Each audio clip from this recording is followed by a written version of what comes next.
Let's say a guy named Fred is attracted to a woman named Martha. He asks her out to a movie. She accepts. They have a pretty good time. A few nights later, he asks her out to dinner.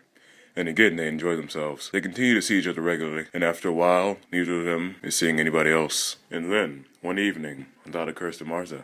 So, where do you want to go to dinner? I don't know, honey. You pick. You decide. Wherever you want to go.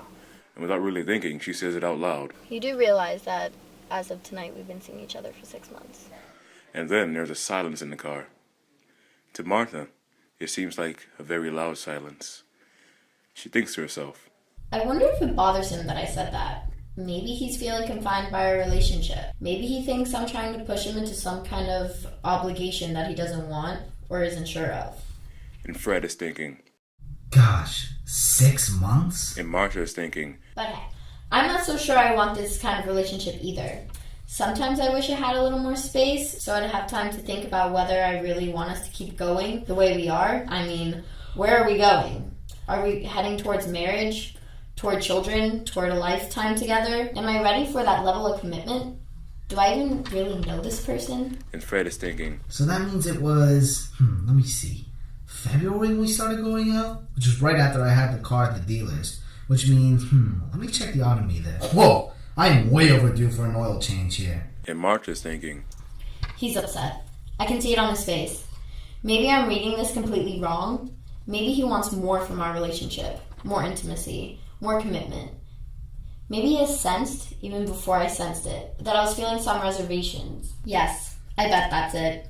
That's why he's so reluctant to say anything about his own feelings. He's afraid of being rejected. and Fred is thinking, And I'm not going to have them look at the transmission again. I don't care what those morons say. It's not shifting right, and they better not try to blame it on the cold weather this time. What cold weather? It's 87 f***ing degrees out, and this thing is shifting like a garbage truck. And I paid those freaking morons $600 f***ing dollars. and Martha is thinking, He's angry, and I don't blame him. I'd be angry too. I feel so guilty putting him through this. Fred is thinking, They'll probably say it's only a 90-day warranty. Freaking scumballs. and Martha is thinking, Maybe I'm just too idealistic, waiting for a knight to come riding up on his white horse when I'm sitting next to a perfectly good person, a person I enjoy being with, a person I truly do care about, a person who seems to truly care about me, a person who's in pain because of my self-centered schoolgirl romantic and fantasy. Fred is thinking, Warranty? They want a warranty? I'll give them a freaking warranty. I'll take their warranty and stick it right up there. Fred, Martha says out loud, What? says Fred startled, please don't torture yourself. her eyes beginning to brim with tears. What do you mean torture myself? What? Maybe I should have never... Oh dear, I feel so... She breaks down sobbing. Babe, why are you crying? What's wrong? I'm such a fool.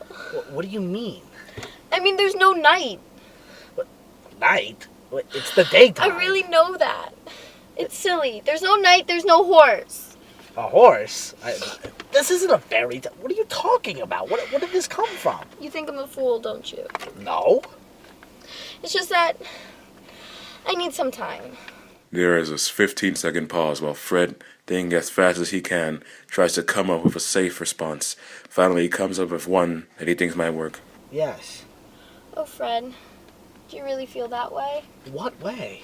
The way about time. Says Martha. Yes. Yeah.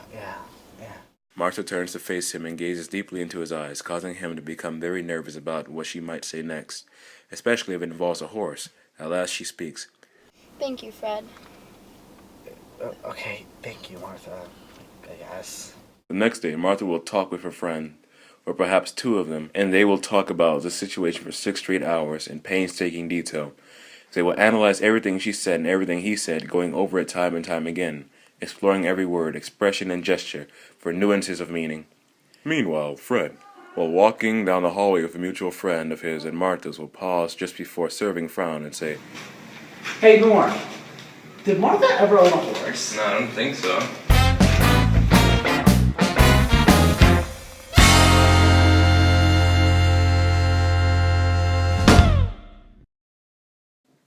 Okay, that's fine. Serving fine. Okay, cool. Mhm. How do you spell your last name?